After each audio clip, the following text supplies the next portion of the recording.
Então, gente boa, nós vamos continuar falando sobre o profeta Isaías e dessa vez agora, a partir do livro Introdução ao Antigo Testamento, de José Luiz Sicre. E aí a gente vai estar falando um pouquinho sobre a época, a vida e a obra desse profeta. Falamos a partir de Cláudio Francisco e agora a partir de José Sicre. Bem, conhecer a época de Isaías supõe um esforço notável, já que sua atividade profética abrange 40 anos no mínimo, 740 a 701 a.C., em que se alternam tempos de tranquilidade, tempos turbulentos, momentos de independência política e de dependência da Assíria, com um horizonte internacional carregado de problemas políticos, sociais e religiosos de grande envergadura. Renan está assistindo. Na política internacional, o acontecimento mais importante da segunda metade do século VIII é a rápida e crescente expansão do Império Assírio, de quem são vítimas tanto Israel quanto Judá. Basta recordar os seguintes dados. Nos primeiros anos de Isaías, Judá gozava de liberdade e prosperidade. No ano 734, Síria e Efraim, que é do Reino do Norte, se aliam contra Judá. Este pede socorro ao rei da Síria, o que significa ter de pagar-lhe tributo no futuro. Anos mais tarde, o desejo de libertar-se deste jugo provocará uma rebelião que terminará com trágicas consequências no ano 701. Então a gente vai percebendo que assim a história é dinâmica, né? Imposto gerou a turbulência. Exatamente, a história é dinâmica, algumas coisas vão acontecendo, algumas transformações vão acontecendo, e em todos esses momentos o profeta precisa estar ligado, né, para trazer alguma coisa da parte de Deus, até mesmo para que haja paz no coração das pessoas e de preferência uma transformação pessoal nelas, para que a sociedade mude. Não tem como a sociedade mudar se a gente não passar por uma transformação pessoal, porque a sociedade é o que? É o conjunto de gente. Se a gente não melhora, a sociedade não melhora. Como é que nós, nos dias de hoje, nós podemos mudar uma sociedade? É uma opinião do senhor? Bem, eu não tenho a pretensão de mudar a sociedade, eu tenho a pretensão de mudar a minha vida. Não, mas como é que eu falo assim, mudar a sociedade? A gente tem que mudar a escola. Porque, por exemplo, se você for o prefeito e os vereadores, se você é vereador e os secretários, se você é secretário e os concursados, e aí? Se você é comandante do batalhão e os oficiais que estão lá, e os praças que estão lá, entende? Se você é um tenente, tá, e o general, você vive numa engrenagem. O que você pode fazer é cuidar da sua vida. E nisso que a sua vida começa a mudar em alguns aspectos, o que vai acontecendo? Algumas coisas mudam ao seu redor. Entendeu? É exatamente isso. Então, tem várias situações. Obrigado, tá, Jefferson, por estar assistindo. Valeu mesmo. E aí, continuando aqui, a pessoa de Isaías. São também poucos os dados que temos da vida íntima de Isaías. Deve ter nascido por volta de 760 a.C. Seu pai se chamava Amós, como falamos ontem, né? Não confundir com o profeta Amós. O lugar do nascimento ainda não temos certeza, mas deve ter sido Jerusalém. Isaías demonstra uma cultura que dificilmente poderia ter conseguido fora da capital. Esta origem deixa eu ver aqui. É importante porque o futuro profeta crescerá no meio de tradições religiosas que condicionarão sua mensagem. A eleição divina de Jerusalém e a eleição divina da dinastia davídica, da descendência de Davi. Duas realidades, a capital e a monarquia, com as quais Deus se havia comprometido desde os tempos antigos. Ainda bastante jovem, recebeu sua vocação profética, provavelmente no ano 740 a 739 a.C., quando contava uns 20 anos de idade, mais ou menos. Pouco depois deve ter contraído matrimônio. Desconhecemos o nome de sua mulher, a quem chama simplesmente de profetisa, capítulo 8, versículo 3. Deste matrimônio nasceram pelo menos 2 filhos, aos quais impôs nomes simbólicos. O resto volverá, né? e pronto para o saque. E aí nisso nada mais podemos dizer de sua vida íntima, nem sequer conhecemos a data de sua morte, que deve ter sido depois de 701. A tradição judaica recolhida no Talmud diz que foi assassinado pelo rei Manassés, que mandou serrá-lo pela metade, embora esta tradição tenha sido aceita por Justino, Tertuliano e Jerônimo, carece de fundamento.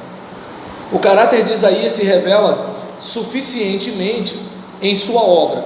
É um homem decidido, sem falsa modéstia, que se oferece voluntariamente a Deus no momento da vocação. Esta mesma energia o demonstrou anos mais tarde, quando teve de enfrentar reis e políticos, quando fracassou em suas contínuas tentativas de converter o povo, nunca se deixou abater e se silenciou durante alguns anos. Não foi por desânimo. Estas mesmas qualidades o fazem parecer às vezes quase insensível, ou o que melhor chamaríamos de paixão controlada. Como escritor é o grande poeta clássico, dono de singular maestria estilística que permite variar originalmente um tema, poeta de bom ouvido, amante da brevidade e da concisão, com alguns finais primorosos. Em sua pregação ao povo sabe ser incisivo, com imagens enxutas e originais que impressiona por sua pertinência. Então a gente vai reparar que Isaías é aquele cara que está comprometido com a... Meu Deus, eu cliquei em alguma coisa que deu zoom na minha tela e eu não faço a mínima ideia de como tirar esse zoom. Eu estou com a cara enorme aqui, diante de Deus, estou mesmo. Ah, acabou.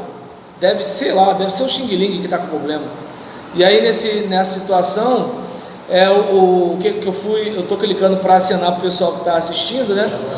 E aí nisso, gostou? Então tá bom, beleza. Aí nisso, que bom que você gostou.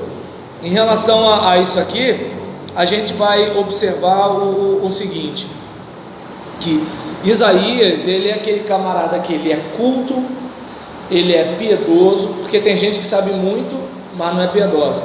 Tem gente que é piedosa, mas não estuda, né? Então assim, ele é um cara que sabe muito, ele é um cara que é piedoso, ele é um cara que é determinado. Ah, meu Deus, está grande de novo. Ah, eu acho que quando eu mexo na tela fora do... Ah, agora entendi. Quando eu mexo na tela fora da barra de rolagem do celular, aí eu aumento, é como se eu desse zoom na imagem. Agora eu entendi o que aconteceu. Agora eu entendi. E aí, nesse caso, a gente, por exemplo, vai reparar que algo em Isaías deve servir para a gente. Não interessa se as pessoas são de dura serviço ou não. A gente tem um compromisso com Deus e a gente precisa ter um compromisso com a nossa geração.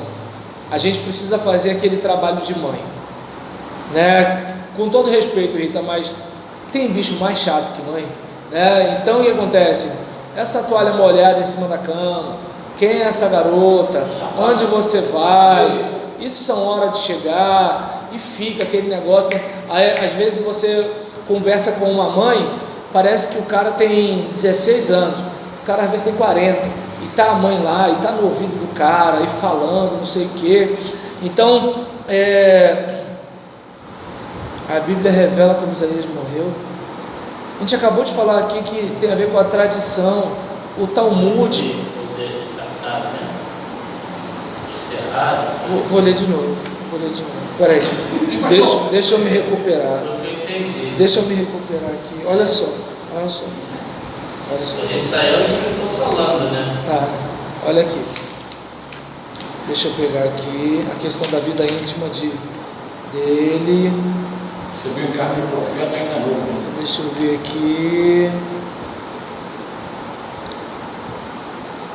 Olha, nada podemos dizer de sua vida íntima. Nem sequer conhecemos a data de sua morte. Nem sequer conhecemos a data de sua morte, que deve ter sido depois de 701. A tradição judaica recolhida no Talmud diz que foi assassinado pelo rei Manassés, que mandou serrá-lo pela metade. embora essa tradição tenha sido aceita por Justino, Tertuliano e Jerônimo, carece de fundamento. Mas tudo bem, deixa o seu texto lá. Ficou bonito, parece uma interação. Aí nesse caso, Pegou pesado, hein, O jumento pensa sua força, o boi do seu dono. O cara não pensa que eu sou pesado. Pô, cara. eu acho que o Fernando foi. Eu acho que se eu peguei pesado, o Fernando pegou mais. Mas não pegou pesado, não sei, então, hein? Então, Você passou com uma carreta por cima de mim. vamos observar aqui o seguinte, né? Em relação a, já resolvemos a questão da vida dele, a respeito da tradição. Mas Isaías então tentava converter a sociedade, como o senhor leu aí. Claro, como um profeta, ele queria o quê? Que o povo mudasse. Mas, cara, as pessoas mudam se quiserem, o coração se abre por dentro. Se as pessoas não quiserem mudar, azar, tu vai fazer o quê? É como, por exemplo, o meu filho, eu posso pegá-lo pelo braço. Tá dando para entender? Eu posso chegar e trancar uma porta. Ele, por exemplo, como ele tem mania de querer bater a porta, a gente briga com ele, ele insiste, a gente encosta a porta no sofá e ele não tem força para puxar o sofá e bater a porta. Agora o que acontece? Quando ele tiver 20 anos, tá dando para entender? Então é aquele caso assim, eu posso fazer o quê? Falar, chamar, trocar uma ideia, mas eu não posso decidir por ele. Você como pastor, você não tem como livrar aquele casalzinho de ir para um motel depois do culto. Você pode pregar. A escolha é dele, né? Você pode pregar, entendeu? Você pode pregar. Se ouve. Tá entendendo? Ou seja, é aquele caso, não vamos esquecer, Fernando, de uma coisa que eu acho que foi até contigo que eu falei. Caim tinha acabado de conversar com Deus. Foi.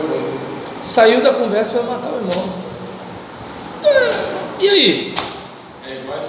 É desse jeito, cara, é o ser humano. E detalhe, e é bom lembrar que assim, quando a gente fala ser humano, nós também somos seres humanos.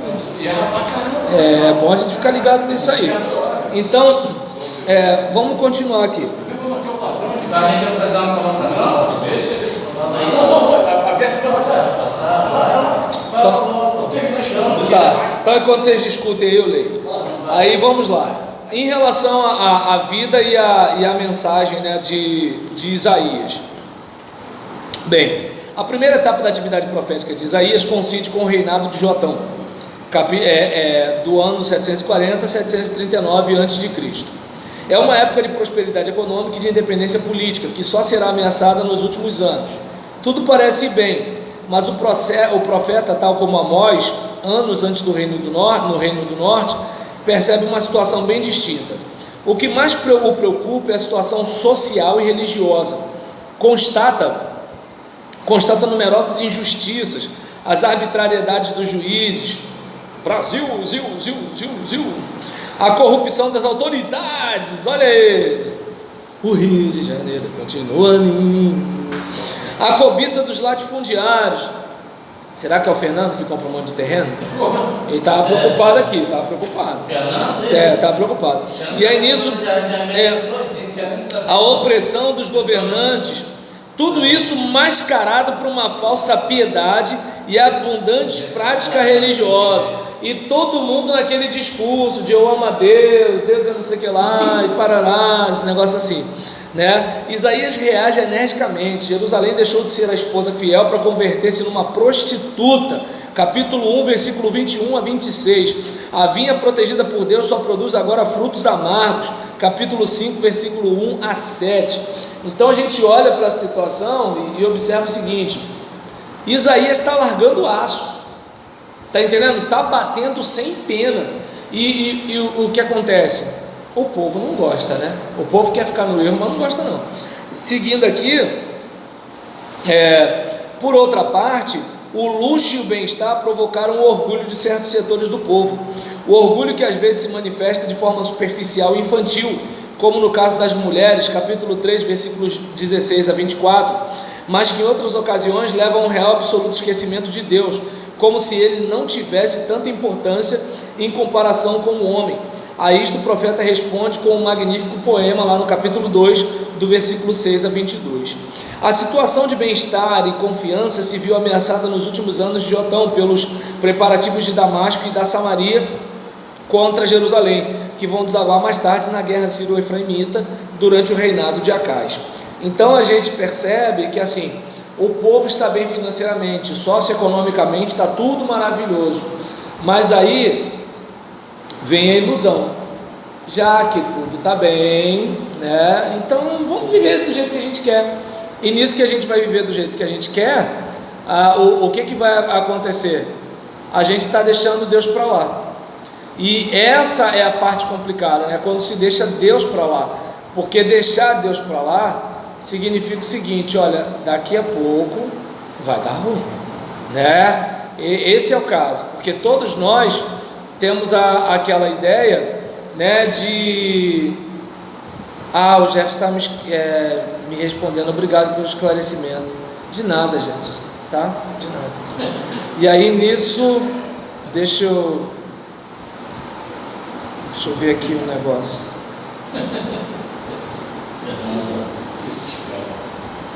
Pronto.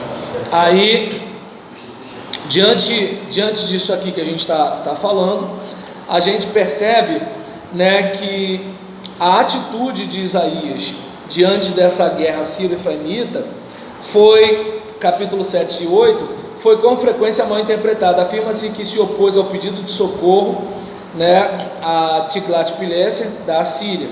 Entretanto, o profeta nunca menciona este fato, nem o dá por suposto. A oposição radical de Isaías se dirige ao medo do rei e do povo diante da ameaça inimiga. Medo que infirma a confiança em Deus, que se comprometeu com Jerusalém com a dinastia davídica. Isaías defende não uma atitude quietista, como se disse tantas vezes, mas uma política fundamentada na fé. Humanamente se trata de algo difícil, porque a presença de Deus entre o povo se manifesta de forma suave e mansa, como a água de Siloé, capítulo 8, versículo 6. É o nascimento de um ser tão tenro como uma criança, capítulo 7, versículo 14. Muito pouco para dissipar o medo.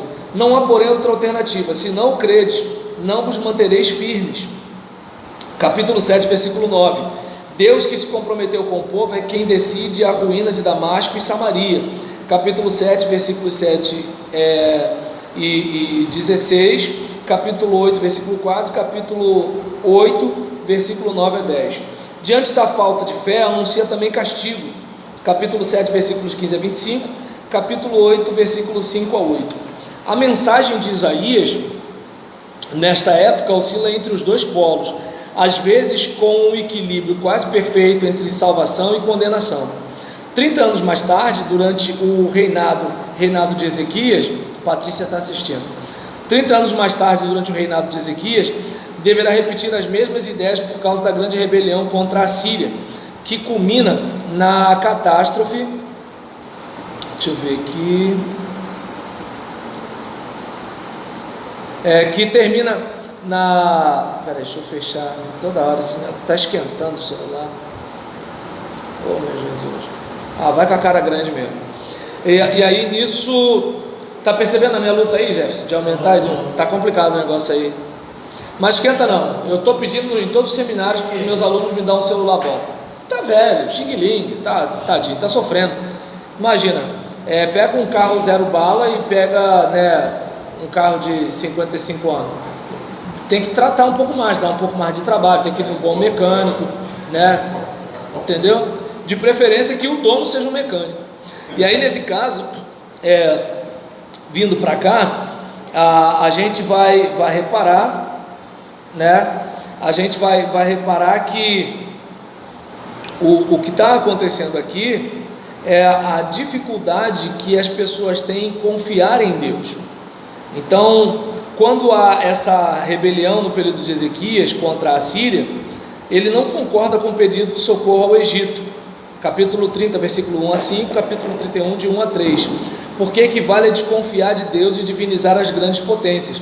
Não escutam, Judá vai à guerra e o profeta deixa testemunho escrito da atitude pecadora do povo e do castigo que merece. Capítulo 38, versículo 8 a 17. É desta época talvez o período de silêncio, embora não tenha durado muito. Os acontecimentos o obrigarão a falar. No ano 701, Senaqueribe invade Judá e conquista 46 fortalezas, entre elas Laquis, de onde viu seu copeiro mora, Jerusalém, exigindo sua rendição. As palavras desse embaixador, capítulo 36, versículos 4 a 20, provocam uma profunda mudança em Isaías. O copeiro mor começa desmontando a confiança humana baseada em meras palavras, na estratégia militar e na ajuda do Egito. Capítulo 36, versículos 4 a 6. Até aí é o que também diz Isaías, mas logo ataca o último baluarte de Judá.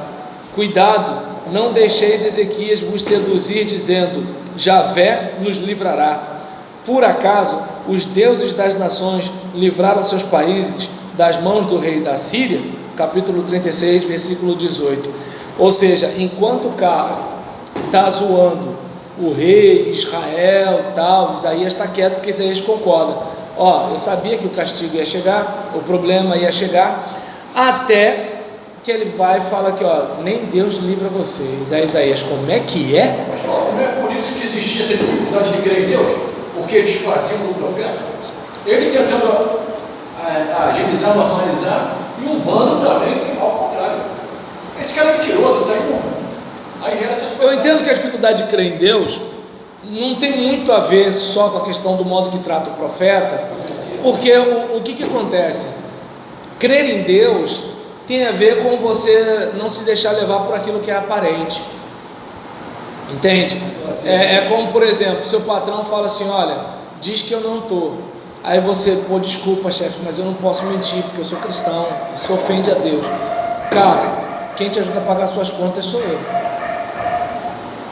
Aí a decisão é sua. Entendeu? Não sei. Tem gente que perde emprego, tem gente que fica no emprego. Continuando, como eu disse, como crente, todo mundo sabe o que é para fazer, mas é fácil? Não é fácil. Então, na hora da pressão, sabendo que pode morrer, entre fazer uma aliança com a nação inimiga ou ir só orar e confiar em Deus, o cara faz aliança com a nação inimiga, que nem o funcionário que mente para manter o emprego, para manter a sociedade. Entendeu? É desse jeito. É desse jeito. E aí, continuando, a respeito desse caso, quando ele fala sobre Deus, aí essa blasfêmia ajuda a entender a mudança do profeta. Nos primeiros anos tinha considerado a Síria como um instrumento nas mãos de Deus. Agora condena sua atitude orgulhosa e soberba. Abandonando seu silêncio, ataca o grande império com vários oráculos que podemos com grande probabilidade supor deste momento. Está lá no capítulo 10, de 5 a 15, no capítulo 14, no capítulo 24 até o capítulo 27, no capítulo 14, versículo 24 a 27, no capítulo 30, versículo 27 a 33, no capítulo 37, 21 a 29. E aí, Isaías não se limita a condenar a Síria, anuncia em nome de Deus a salvação de Jerusalém. Efetivamente, Senaqueribe teve que suspender o cerco e se contentou em impor a Ezequias um pesado tributo. Apesar disso, o profeta sofre uma nova decepção. Esperava que os trágicos acontecimentos da invasão e o assédio servissem ao povo como estímulo à conversão. Profeta. Sua atitude, entretanto, é bem diferente. Ao inteirar-se da retirada das tropas assírias, não dá graças a Deus, nem reconhece seu pecado, mas sobe alegre aos terraços para contemplar a saída do exército inimigo. Isaías não consegue suportar. Num duro oráculo em que sua fé religiosa se mistura com um profundo patriotismo, condena a conduta do povo, lá em Isaías capítulo 22, de 1 a 14. Como dissemos, sua postura política é bastante influenciada pelas tradições da eleição de Davi e de Jerusalém. Deus se comprometeu com a cidade, com a dinastia, e nisto reside sua maior segurança. Mas Isaías não aceita nem repete a tradução mecanicamente. A promessa de Deus exige uma resposta, e essa resposta é a fé. Uma fé que não se manifesta em verdades abstratas, em fórmulas mais ou menos vazias, mas numa atitude vital, de vigilância, serenidade, calma, diante da ameaça inimiga, quando a cidade se vê rodeada de tropas, Crer significa permanecer tranquilo e atento, sabendo que Deus não se esquecerá de salvar o seu povo. Por isso, o contrário da fé é a busca de seguranças humanas, a assinatura de tratados de aliança com exércitos estrangeiros, pactuar com a Síria ou com o Egito. O contrário de fé é temor, né? Então a gente percebe, né, que nesse período a gente vai verificar, né, que há uma movimentação do profeta Isaías em relação ao que está acontecendo com o povo, o que está acontecendo com o rei. E é importante a gente observar aqui que a bronca dele era o quê? Era para vocês confiarem em Deus. Pastor, aqui no Isaías 36, 13 em diante, também está a mesma coisa, esse tal de Rabsaque. Ele se pôs em pé e disse a palavra, e clamou em alta voz em judaico, disse: ouvi as palavras do seu rei, da Síria. Assim diz o rei: não vos engane Ezequias, porque não vos poderá livrar. Ele veio falando dos outros deuses das outras nações. Ou seja, eu vejo ele falando isso aqui porque ele é rei. Se ele fosse um copeiro, será que ele falaria assim? É porque o que acontece? O discurso dele é que não houve nenhum Deus que protegesse os outros países. Por que o Deus de vocês vai conseguir? Entendeu? Foi mais ou menos isso. Eles, porém, se calaram e não lhe responderam a palavra. E numa hora dessa, o que acontece? A gente precisa observar, né, conforme o Sicre fala aqui, que o contrário da fé é temor. Como é que eu vou pagar minhas contas amanhã? Se eu dizimar, não vai sobrar para pagar. Aí eu digo para você o seguinte: tá legal, quem te garante que a empresa onde você trabalha vai depositar o dinheiro? Tem isso aí. A empresa pode quebrar, a empresa pode falir, o patrão pode fugir para as Arábias, um monte de coisa pode acontecer. Entende? Quem garante que não cai um avião na sua casa? Quem garante, por exemplo, o pessoal lá de Muzema, estava todo mundo feliz da vida, contente porque tinha comprado a casa própria. O pessoal que está lá no refeitório em Brumadinho, está bem empregado, tem um bom emprego, tem estabilidade. Ou o pessoal que estava na pousada, curtindo, com um dinheirinho bom, tal, tirando uma onda. Ele deu uma entrevista aquele dia, que nada valia. Tá dando para entender? Então, você dá para perceber que assim, a gente nunca teve segurança, nunca teve. O que a gente no máximo teve foi sensação de segurança, só isso. E entende? Só isso, mais nada. Então, quando você tem fé, você entende o seguinte: Deus controla tudo. Já que Ele controla tudo, vou olhar para Ele.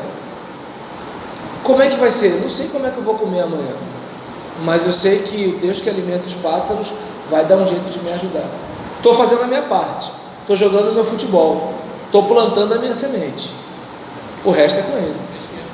Essa era a bronca de Isaías. Ele queria que o rei confiasse em Deus, ele queria que o povo confiasse em Deus, mas infelizmente essa não era a levada do pessoal. Tranquilo? Aí agora a gente vai para o Werner Schmidt. Já falamos do Clyde, falamos do Sicre, agora vamos para o Werner Schmidt.